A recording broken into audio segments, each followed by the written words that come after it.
म्हणून परमात्म्याच्या समोर जर आम्ही उभे राहिलो आणि देवाने विचारलं की काय दिवा लावला, काय उत्तर देता होशील तू. बरोबर. प्रश्न विचारले की मी तुला मनुष्य शरीर समर्पित केलंय. दुर्लभ मानुष्यो देहो देहिना दुर्लभम त्रयमेतत् मनुष्यत्व मुमुक्षत्व महापुरुष संशय. ही दुर्लभ गोष्ट आहे. जसं काकतालीत न्याय, आंधळ्याच्या हातामध्ये एखादा कावळा सापडावा इतका मनुष्य देह दुर्लभ आहे. मनुष्य देह दुर्लभ दाना शतवर्षाची गणना, त्यामध्ये दुःख यातना तुम्ही आठवा. सुलोक्षणा हाची तर व्यापार, हे सगळं आम्ही नेहमी ऐकत आहोत. आमच्या जीवनाचा उद्देश आहे.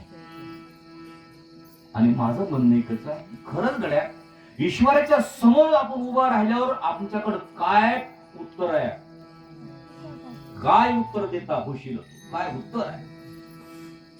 म्हणून ज्या माणसाला रस्ता सापडला त्या माणसाने इतिहास घडवला. विठाला विठाला.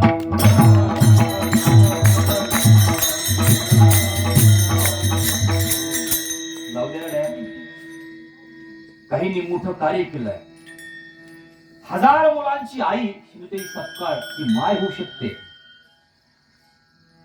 ज्या स्त्रीला आत्महत्या करायची, ऐकताय माझं बोलणं, ज्या स्त्रीला आत्महत्या करायची, आता जगायचं नाही, ज्या नवऱ्याने संशय घेतला, संशयावरून लाथ मारली, काढून दिलं, त्या बाईला जगण्याची कशी अपेक्षा होईल. तुझ्या पोटाचे बाळ ते माझं नाही, घराच्या घरावर तू चालती हो, लाथ मारली, निघून गेली, आईकडे गेली. बरं ऐकत आहे. आईकडे गेल्यावर आई काय म्हणते, आईने घरातलं घेतलं. आई म्हणाली निघून जा इथून, तुझ्या लहान्या बहिणीचं लग्न पैसे अजून, शेण खाल्लंस तिकडं तू. काय म्हणाली आई, शेण खाल्लंस, आता पुन्हा इथं आली का. हो हो हो. नवऱ्याने काढून दिलं आणि आईने देखील सांगितलं शेण खाल्लंस म्हणाली. आणि ती गरोदर आहे, गाईच्या गोठ्यामध्ये गेली आणि गाईच्या गोठ्यात ती बाळतीन झाली. गाईनी चारही पायाखाली तिला घेतलं, रक्षण केलं. त्या मग सूद आली, पाऊस पडत होता, त्या मुलगी जन्माला आली. त्या मुलीला घेतलं, वड्यामध्ये घेऊन गेली, दगडाने नाळ तोडला आणि वड्यातल्या वाहत्या पाण्याने स्नान घातलं. लोकांची नजर बरोबर नाही, मी तरुण आहे, ऐकताय, जिवंत माणसाची नजर बरोबर नाही, त्या स्त्रीला मेलेल्या माणसाचा आश्रय घ्यावा लागला. मशानभूमीमध्ये गेली. तिथं गेल्यावर भाकरी भाजायची, मशान प्रेत जळतं, त्या प्रेतावर भाकर ठेवून भाजून खाल्ली. आणि ती माया आता म्हणते मला आत्महत्या केली पाहिजे. महानुभाव आश्रमामध्ये गेली, मुलगी तिथं दान केली आणि एकटी झाली. आता मेलं तरी चालतं, आत्महत्या करायचा विचार सुरू झाला. रेल्वे स्टेशनला बसले, लहान आणि आत्महत्याचा विचार सुरू झाला. आणि एक लेकरू उठून उभं राहिलं, रडा लागलं, मला भूक लागली. उठून ह्या माई उठून बसल्या आणि बाळ तुला आई कोणी नाही. आणि त्या क्षणाला डोक्यामध्ये प्रकाश पडला, सिंधू आत्महत्याचा विचार सुरू केला होता, आता आत्महत्या नाही करायची, आता अशा लोकांची आई व्हायचं. विठाला विठाला.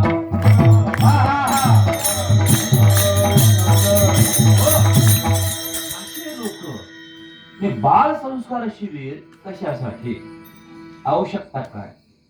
सुंदर घर आहे, एक मुलगा आहे, एक मुलगी आहे, सुंदर घरी राहायचं. मला मामी काय म्हटल्या, आता मामी मला बोलता म्हणल्या मी रिटायर झाले. गुरुजी वाक्य ऐका, मी रिटायर झाले, मला वाटलं फार सुख मिळेल. उभं राहणं, यशस्वी पुरुषाच्या पाठीमागं एका पडद्यामागची एक हिरो किंवा एक व्यक्तिमत्व असतं, ते जगासमोर नसतं. गौतम बुद्धाला जग ओळखतं, परंतु यशोधरा मात्र पडद्याच्या मागची आहे, लोकांना माहित नाही. विठाला विठाला.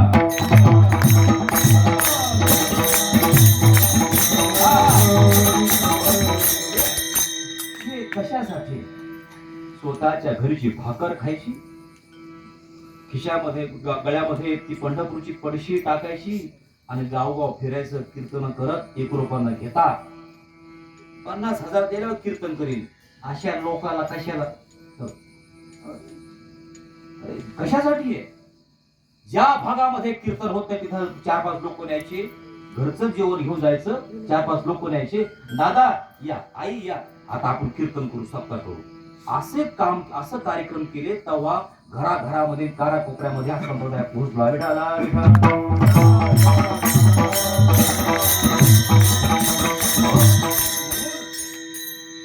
हे उपक्रम कशासाठी आहे?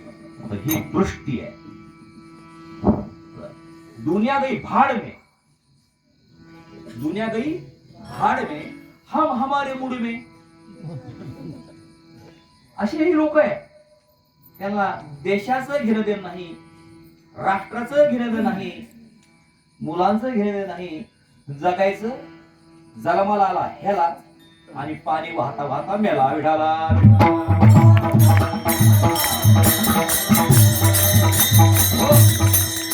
तुम्हाला बोलत नाहीये, भगवंताच्या समोर आपण उभे आहोत.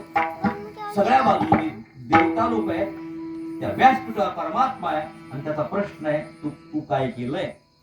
मग आता हा प्रश्न जर विचारला तर आमच्याकडे उत्तर पाहिजे. म्हणून आता इथून पुढे का होईना तुम्ही आणि मी आपण सगळे मिळून काहीतरी चांगलं काम केलं पाहिजे.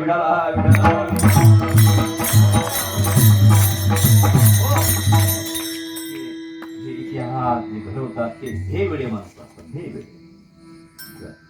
जगामध्ये पाहतो आपण कसं जीवन आहे. म्हणून हे बाल संस्कार शिबिर, याच्यातून मुलं घडणं ही भगीरथी गंगा आहे. भाग्य बुद्धिवान तोच आहे.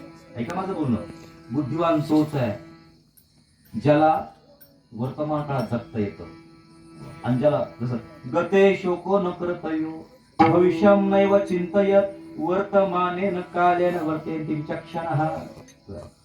शिबिर कोणाचं आहे माहित नाही, कोण्या गावाला आहे तसं मला त्याचा फायदा किती मिळेल.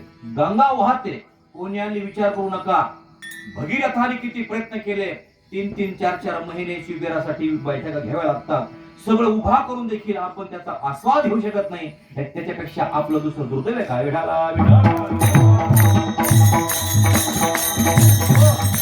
हा विषय पाथरवडीचा नाहीये, हा विषय जागतिक लेवलचा.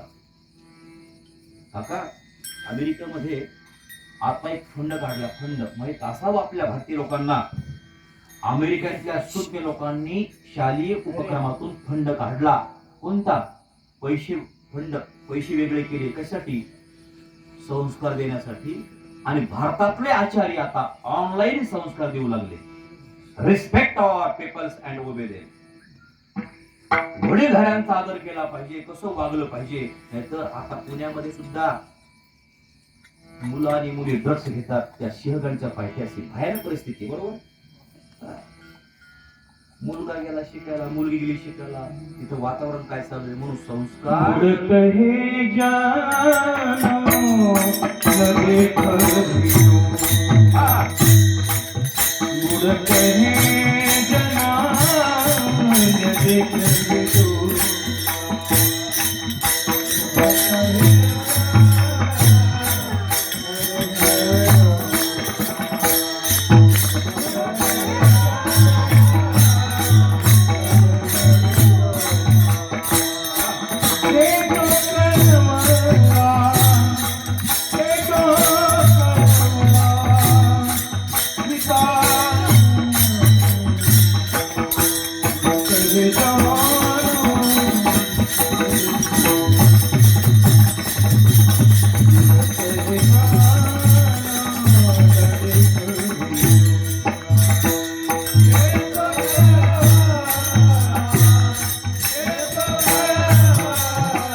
हे गुण आहेत, संतांचे हे गुण आहेत.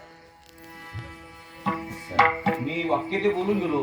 दुनिया गई असा एक वर्ग आहे, आणि असा एक वर्ग असा आहे की समाज जर बोलू लागला तर त्याचं दुःख संतांना. बुडत हे जन न देखवे डोळा, येतो कळवळा म्हणून या. अभंगाची प्रस्तावना आणि व्यापकता अशी की मला अभंगाकडे जाता नाही आलं.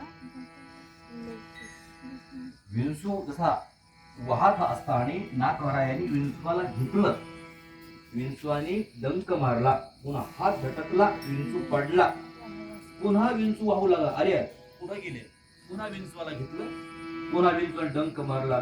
शेजारी एकाने विचारलं, महाराज काय करताय? काय नाही रे म्हणे, हा विंचू वाहू लागला, मग त्याला वर काढतो.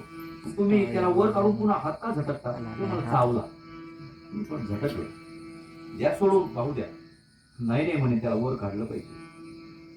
का वर? अहो म्हणे, हा विंचू एक क्षुद्र प्राणी आहे, किडा आहे. विंचू हा एक किडा असून देखील स्वतःचा स्वभाव सोडत नाही चावण्याचा, तर याला वर काढण्याचा स्वभाव मी कसा सोडू बरे? विठाला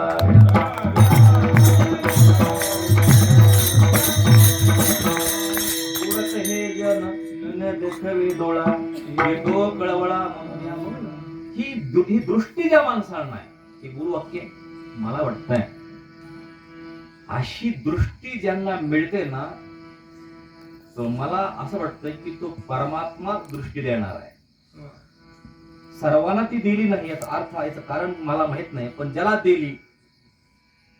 दिली त्याच्यावर ईश्वराचा विश्वास आहे की जेणेकरून मी याला ही शक्ती दिली आणि माझ्या शक्तीचा योग्य उपयोग करेल, म्हणून देवाने विश्वास ठेवला आपल्यावर आणि काम दिलं आपल्याला. विठाला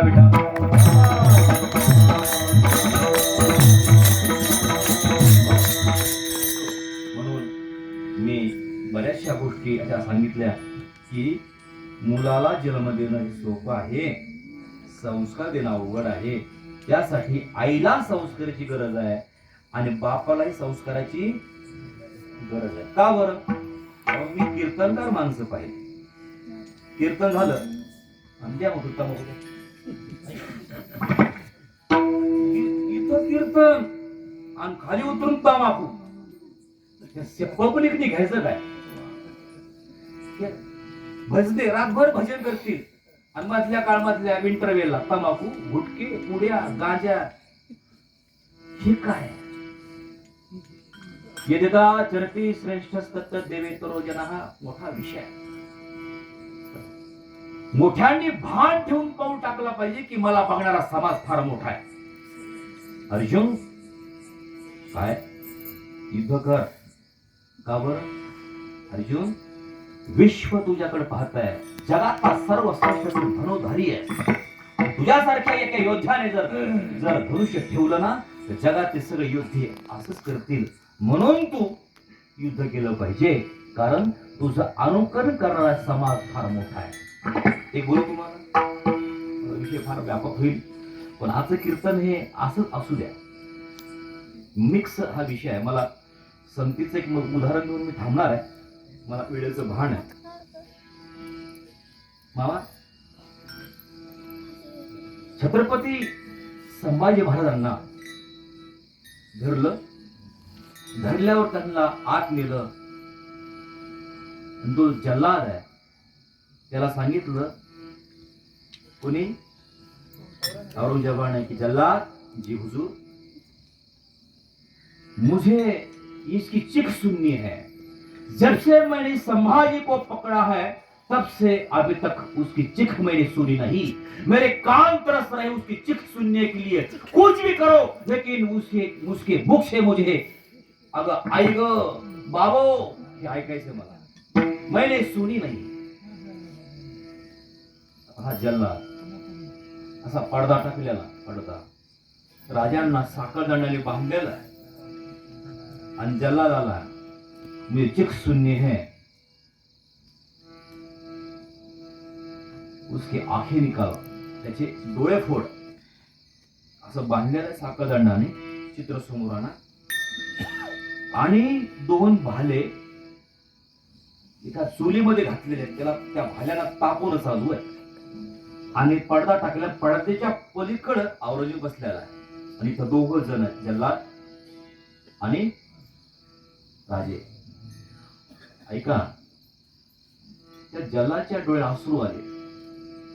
ज्यांनी हजारो लोकांना फाडलं, कापलं, आत्महत्या म्हणजे त्यांना कड्यावरून ढकलून दिला असेल, ज्याच्या जीवनामध्ये हा धंदा माणसं कापायचा, तो व्यक्ती रडतोय. आश्चर्य का नाही? राजे, एक बात बोलू क्या?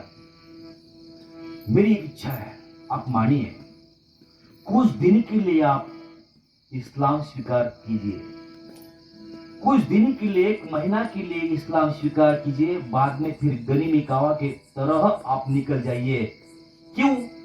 कि ऐसा शरीर तैयार करने के लिए बहुत समय लगता है. 300 किलोचं वजन, 70 किलोची तलवार, 7 फुटाची उंची. संभाजी महाराज जर निघाले तर युद्ध करणं, आणि फक्त निघाले ते निघाले. मी एक वर्णन ऐकलंय, संभाजी महाराज निघाले, वाऱ्यासारखे निघायचे, निघून जायचे, आले आले गेले गेले. राजांनी एका घोड्यावर तलवार हल्ली. एक व्यक्ती असा घोड्यावर बसला होता. राजाने तलवारचं वजन किती? 70 किलोचं. तलवार हल्ली, घोड्याचे 2 तुकडे झाले आणि तो मागे बसलेला, आणि तलवार हुकली, पुढे बसली, आणि हा घोडं मेल, 2 तुकडे झालेला, हा माग बसलेला, आणि मग पडला खाली. आणि म्हणतो, हे अल्लाह, हे खुदा, एक घाव में घोड़े के 2 टुकड़े होते हैं तो मेरा क्या हो? लाटला हे संभाजी महाराज. 7 फुटाची उंची, साखरदाण्याने बांधलेला आहे. ज्याला रडतो, कुछ दिन के लिए इस्लाम स्वीकार कीजिए, ये दोबारा नहीं मिलेगा. बहुत समय लगता है ऐसा शरीर निर्माण करने के लिए. मेरे लाइफ में मैंने कई लोग देखे हैं. माझ्या जीवनात मी खूप लोक पाहिले. आपको जैसा व्यक्ति मेरे लाइफ में पहली बार मैं देख रहा. रो लागला तो. इस्लाम स्वीकार कीजिए और फिर निकल जाइए. बाजूला औरंगजेब आहे, ऐकतोय सगळं. राजे काय मला माहित आहे? जल्लाद साहब, हो गया आपका, हो गया. आप आपका काम कीजिए, आप आपका काम कीजिए, ऐसा उपदेश मुझे मत कीजिए. आणि मग त्याने ते लाल झाले भाले घेतले. आता ह्या सृष्टीचं, ह्या निसर्गाचं, आबासाहेबाचं, आऊसाहेबाचं आता ह्या डोळ्याला दर्शन होणार नाही. माझ्या देशाला, राष्ट्राला मला आता बघता येणार नाही. हा शेवटचं दर्शन आहे. तो भाले घेऊन येतो आणि राजे म्हणतात, जगदंब जगदंब जगदंब. आणि दोन्ही डोळ्यामध्ये भाले घातले. चरदशी दोन्ही डोळे भाजले, पण मुखातून उच्चार, जगदंब जगदंब जगदंब. आई ग बाबो, हे नाही ऐकलं. राजांनी प्राण शरीराची बोटी बोटी झाली. वा, मी का बोलतो, मी एवढा विस्तार का केला? मला सिद्धांत हा सांगायचा, राजांना काही काळापुरतं गनिमी कावा का होईना इस्लाम स्वीकारता आला असता, पण का नाही स्वीकारला? कारण ह्या जगामध्ये, ह्या सृष्टीमध्ये, ह्या महाराष्ट्रामध्ये म्हणजे आबासाहेबांना मला लोक राजे समजतात. आणि एका राजाने जर इस्लाम स्वीकार केला तर प्रजा सहज स्वीकार करेल.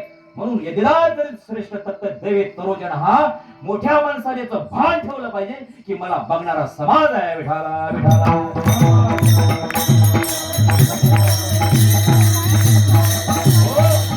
म्हणून तिकडे रे मुलाला आजोबा बोलवता, तिकडे काय मला तंबाखूची पुडी आंबर. आजोबा, बाप जर पोटच्या मुलाला तंबाखूची पुडी आणायला लावत असेल, गुटख्याच्या पुड्या आणायला लावत असेल, बिड्याचा कट्टा आणायला लावत असेल, तर त्या मुलांनी बापाला देव कसं मानायचं?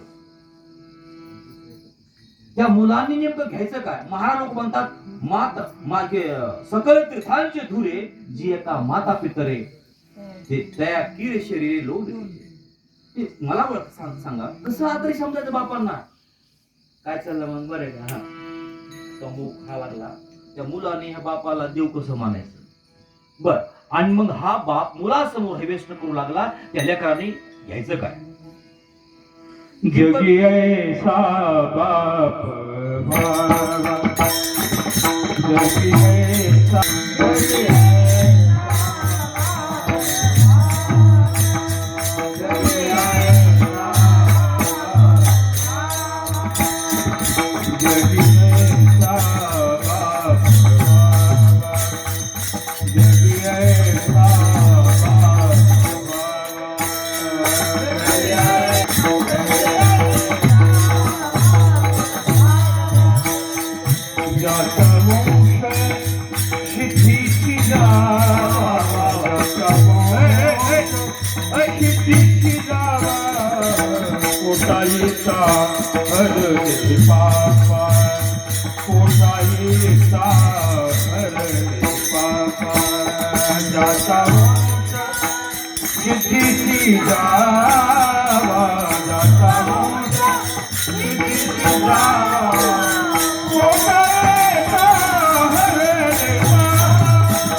प्रत्येकाने मी 5-6 मिनिटात थांबणार आहे, पण प्रत्येकाने माझ्या सगळं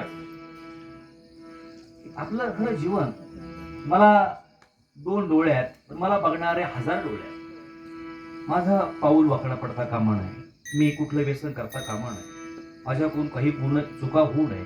आता सोन्यासारखे माणसं आपल्याला गुरु मानतात. अमोलजींनी मला म्हणजे हे समोर व्यक्तिमत्व फार प्रेमी आहे, फार प्रेमी आणि कृतज्ञता आहे.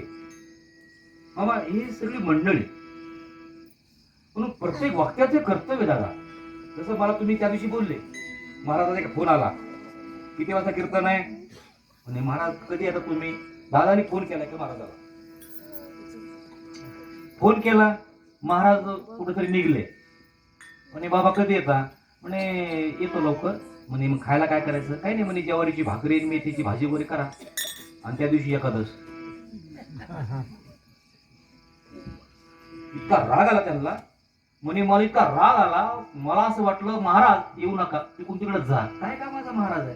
व त्याला इथे येऊन ज्वारीची भाकर खाणार एकादशीला, भोळे भावडे वारकरी उपाशी धरतात, आणि महाराज येऊन भाकर खाऊन चालला. खरे खोटे विचार, उदाहरण जिवंत आहे.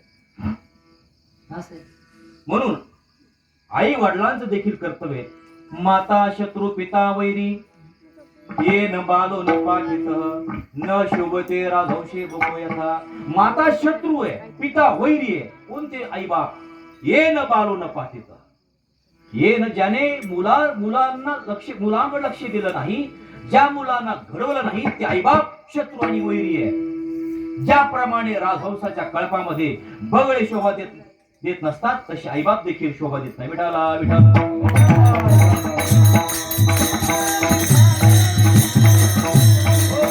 म्हणून या ठिकाणी आपण सर्वजण सुंदर अशा उपक्रमामध्ये सहभागी झालो आहोत. ऑपरेशन झालं सरांचं, आराध्य ऑपरेशन झालंय पायांचं. वय बघा, रिटायरमेंट आहे. हा, मला वाटतं दिसायला म्हातारे पण त्यांचं मन तरुण आहे, आणि दुर्दैव असं आहे गरज आहे. विठाला विठाला.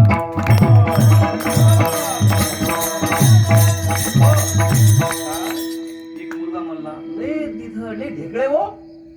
पोरगा म्हणला, खेळायला आम्ही घेऊन गेलो गुरुजी आम्ही. पोरगा म्हणलं, लय ढेकळे बाबा, लय टोचते. त्यांना सर काय म्हणले माहितीये?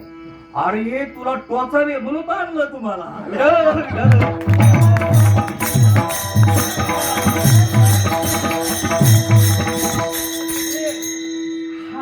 पुन्हा काय म्हणले ते? दुपारी वेळेस आम्ही बसलो, मला म्हणले गुरुजींना, गुरुजी लोकांना पोरांना किती आनंद घेता येतो. पोर बाप आले आम्हाला ना कर्मा ना आम्हाला सांगत व्हायना अजून काय झोप आहे ना लई वाज लागलं त्या बापाला लई कळवाळा त्या बापाला मुलगा घरात गेम खेळायला लागला मुलगा घरात पसारा लागला पालथा उलटा टीव्ही बघायला लागला त्याचा कळवळा नाही इथं कळवळा मुलं लांब गेल्यावर बापा आले आणि पोरं घेऊन गेले गुरुजी म्हणाले अरे सर लोकांना किती आनंद घेता येतो मला माहिती नाही पण आपण लय आनंद घेतला गड्या स्वांत सुखायतून शिरवून गाथा भाषा निभदमती मंजुला मात नव्हती गोस्वामीजीला पण विचारलं लय मोठे रामायण तयार आहेत लय रामायण तुम्ही काऊन लिहिता ते म्हणले रामायण लय मोठे हे मलाही माहित आहे माझं रामायण लोकांनी वाचो अथवा न वाचो परंतु स्वांत सुख आहे मी स्वतःच्या सुखासाठी रामायण लिहितो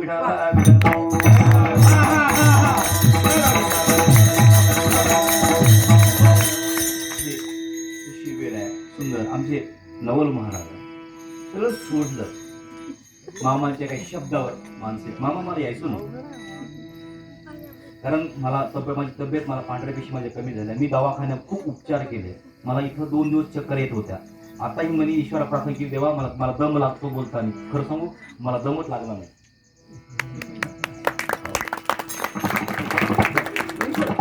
आणि यायचं नव्हतं मला गुरुजी म्हणाले आपण मामाला शब्द दिला शब्द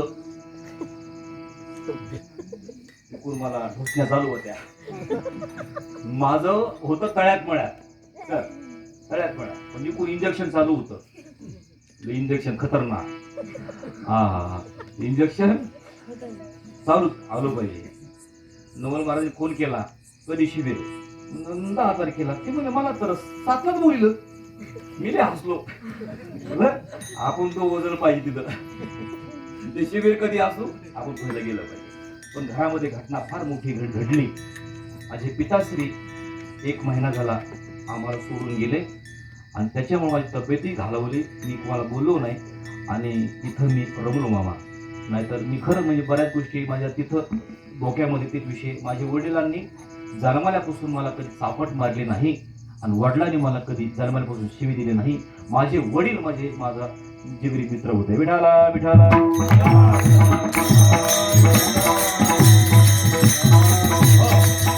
मुलांसाठी बोलतो मला हा बिझनेस करा वाटला होता बिझनेस मॅगझिन ओल्डा कंपन्यांमध्ये संभाजीनगरला औरंगाबादला मी गेलो कंपनी बघितली 2 मित्र बघितले मस्त राहू 10,000 रुपये महिना त्या काळात मिळेल आणि सुंदर नोकरी करू मला आपण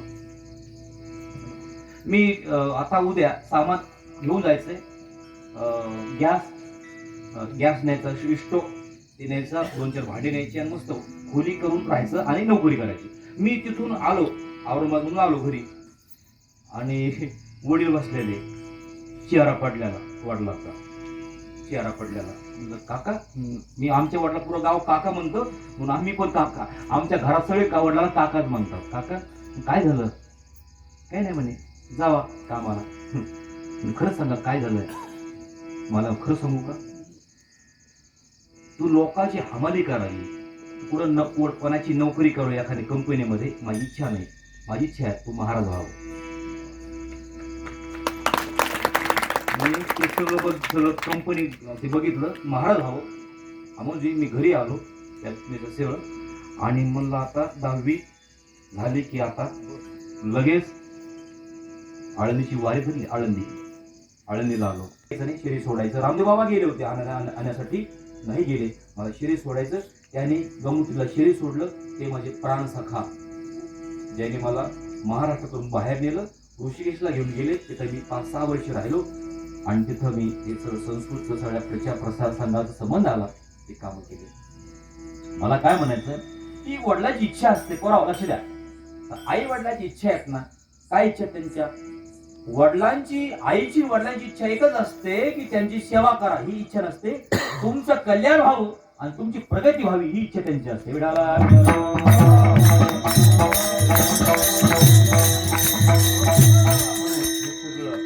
या ठिकाणी हे शिबिर खटाटोप का केला हे खरा रस्ता आहे त्याच्यातून एखादा मुलगा न जाणून महात्मा घडला तर म्हणून ही सगळी मोठी मंडळी म्हणजे महाराज फट त्यांचं काल कीर्तन सोडून काही आणि असतं ही साधू जीवन एक एक हे मामा खरं सांगू तुम्हाला जी माणसं मिळेल ना हे माणसं मिळेल हे खानदानी त्या गुणांचं कौतुक आहे. जे माणसं सगळं सोडून इथे उभे राहिले माझ्यासाठी ते महत्वाचं आहे. आणि प्रत्येक गावामध्ये गावातले माणसं गावातल्या माणसाला महत्व देत नाही. ज्या दिवशी गावातला माणूस गावातल्या माणसाला महत्व देईल ना त्या दिवशी देशातली फार मोठी क्रांती असेल. म्हणून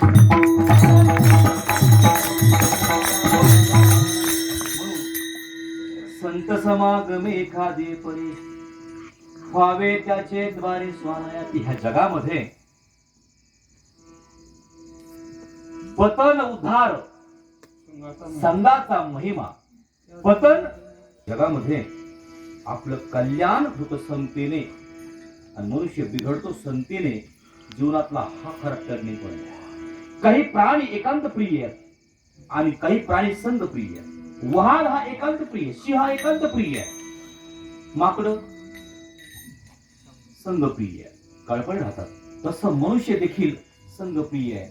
पण मनुष्य जर संघ प्रिय खरं सांगू का नवर दूध पेत असेल तरी लोक काय म्हणतील? हा हा हा मला आपण गेलो होतो डहाणूला समुद्र किनाऱ्यावर आम्ही शिबिर घेतलं. माणूस हा ताट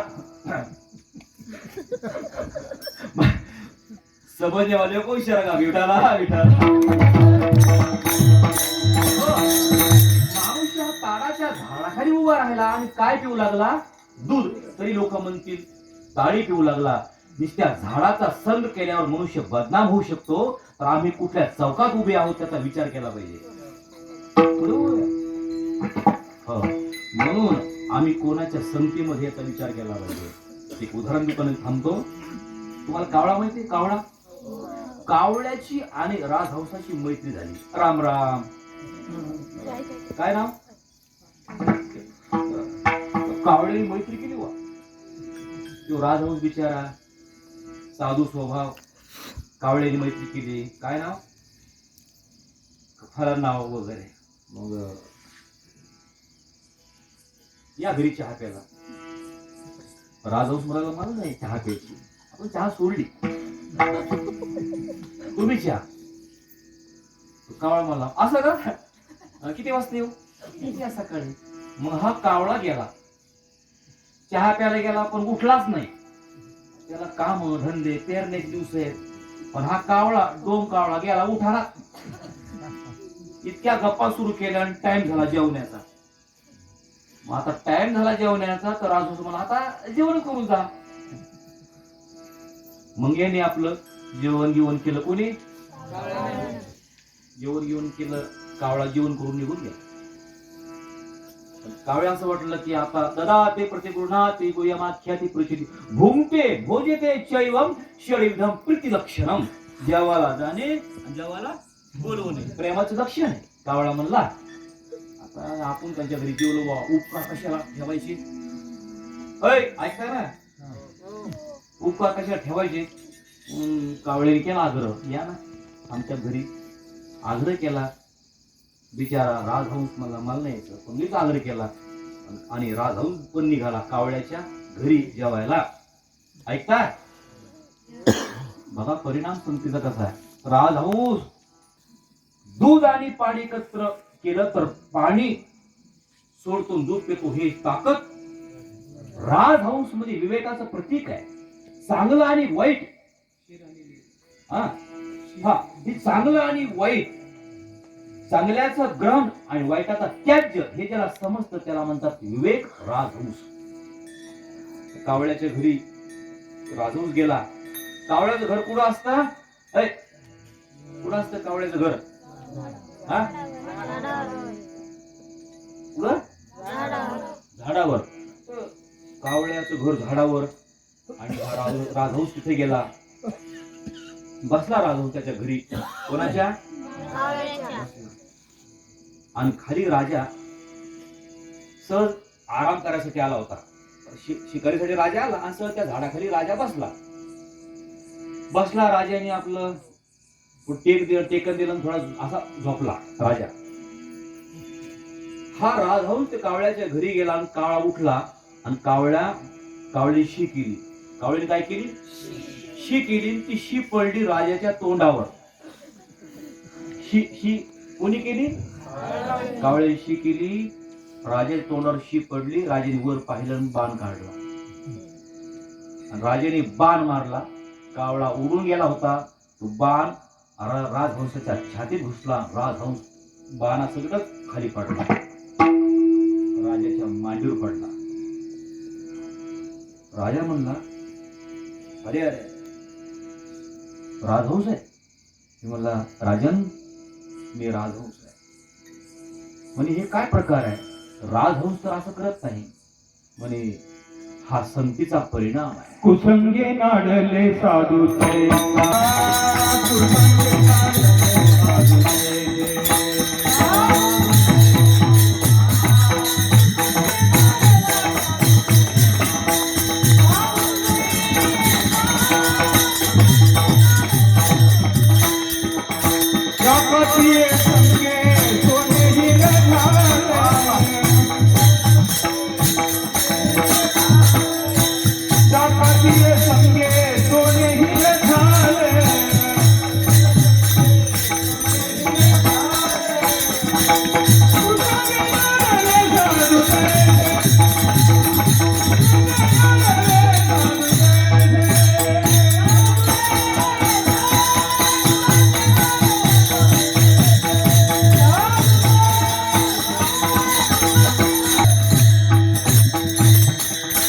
राजहंसाने कावळ्याची संगत केली तर प्राण गमावा लागला.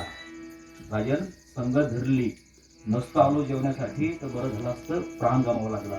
संगतीचा परिणाम आहे. तसं मनुष्य सुरुवातीला दारू पेत नसतो, त्याला काढणं मित्राला घ्या थोडी घे ना, आता बोलायच ना दोस्ती खरं आपली करू दोस्ती खरं थोडं घ्या, थोडं पेता का पाचता थोडं जावं पाजत लागेल.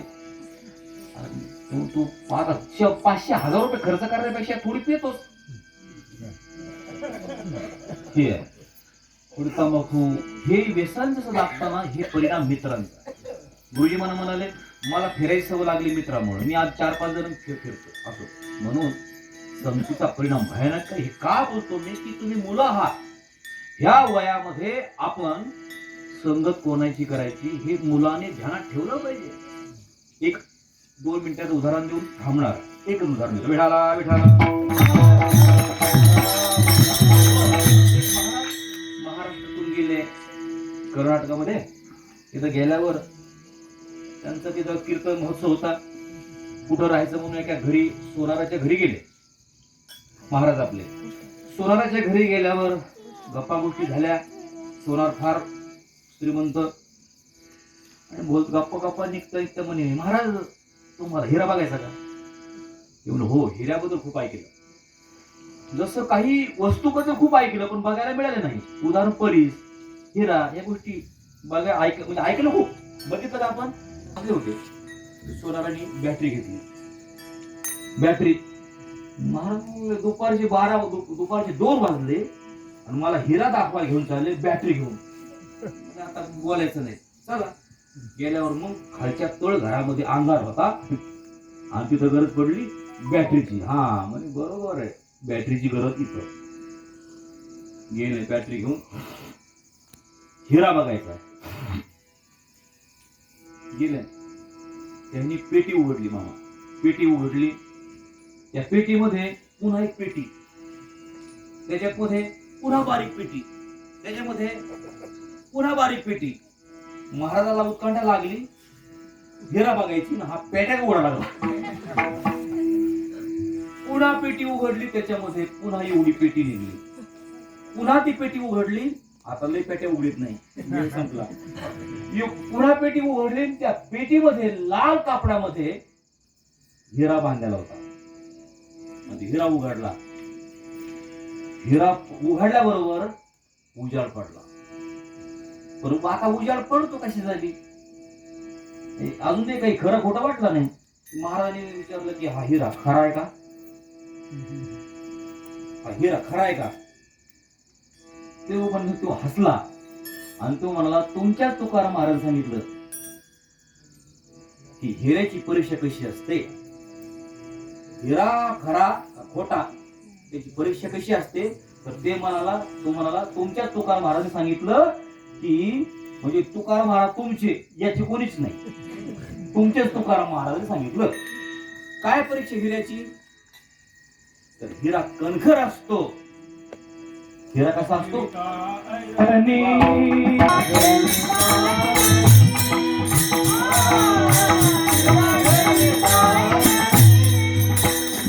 वाद्यमारी ताज भरली, वाद्यमारी ताज भरली.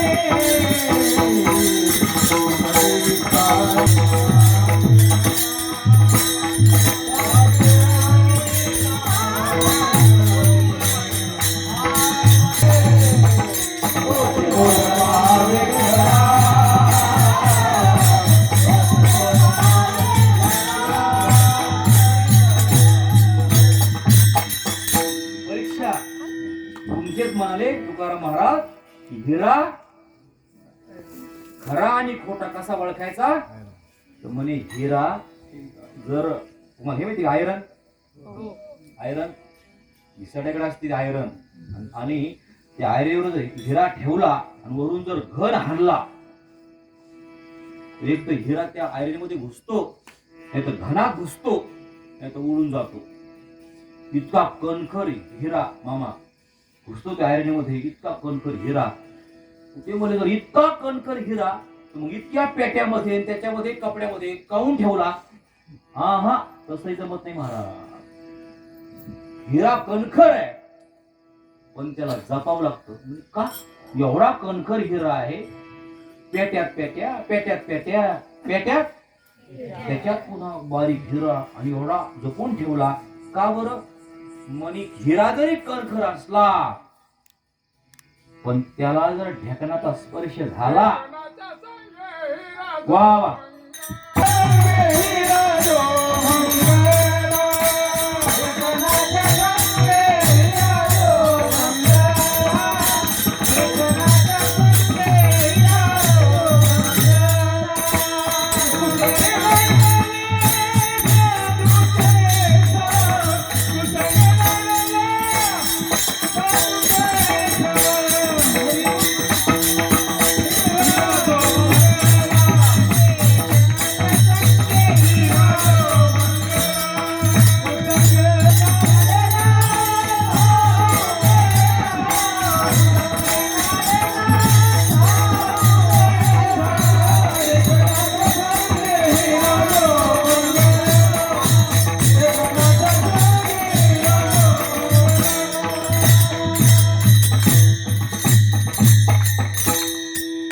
हिरा हा कणखर आहे. वरून घन जरी हल्ला तर एक तर आयरनीमध्ये घुसतो नाहीतर घनात घुसतो. इतका कणखर हिरा त्याला जर ढेकणाचा स्पर्श झाला तर एक तर पाणी होईल नाहीतर तो फुटेल भंग पावेल.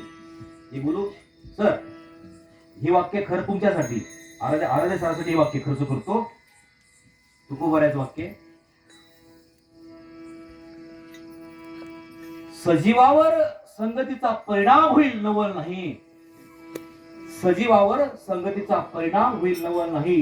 निर्जीव वस्तूवर देखील संगतीचा परिणाम होतो म्हणजे हिरा आणि ढेकण. विठाला विठाला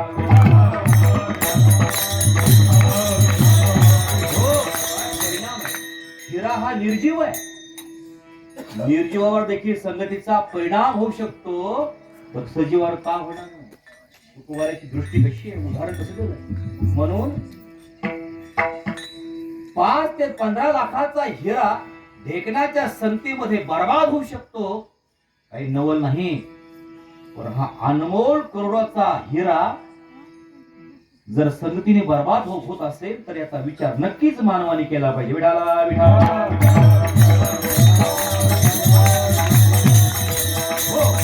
म्हणून कीर्तन मी थांबवतो. एकच आहे मला सुद्धा याची परीक्षा करायची आहे. तर कोणीतरी हिरा देत असेल तर मी ढेकण घेऊन याला तयार आहे.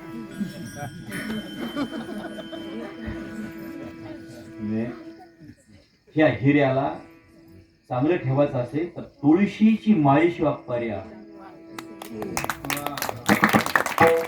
म्हणून या हिऱ्याचं रक्षण करण्यासाठी तुळशीची माळ आणि ज्ञानेश्वरी गाथेची संगत गीतेची संगत मिळाली तरच हा हिरा या कलियुगामध्ये टिकू शकतो, नाहीतर आजूबाजूला सगळीकडे ढेकण्याची ढेकणच आहे. आणि या सगळ्या ढेकण्यामध्ये स्वतःला ज्याला वाचवासं वाटत असेल तर योग्य विचारांच्या संदुकामध्ये ज्ञानेश्वरीच्या विचारांच्या कपड्यामध्ये स्वतःला जर बांधून ठेवलं तर आपण जगू शकतो. विठाला विठा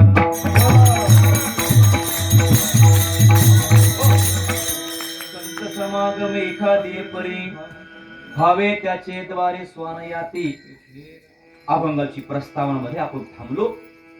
नंतर नेक्स्ट टाइम नंतर मला कीर्तन द्या बर का. मग मी करीन कीर्तन पुन्हा ह्या अभंगावर. या ठिकाणी आपण सर्वजण 9:30ला थांबायचं होतं. बोलण्याचा मोह कीर्तन कधी मध्ये येतात म्हणून बोलण्याचा मोह आवरला नाही. माईक समोर आला की बोलावं असं वाटतं, कारण डेली येत नाही असं समोर. या ठिकाणी जाणकार माणसं समोर आहेत. माझ्या बोलण्याचा मुख्य उद्देश असा आहे, असे उपक्रम घेतले पाहिजे.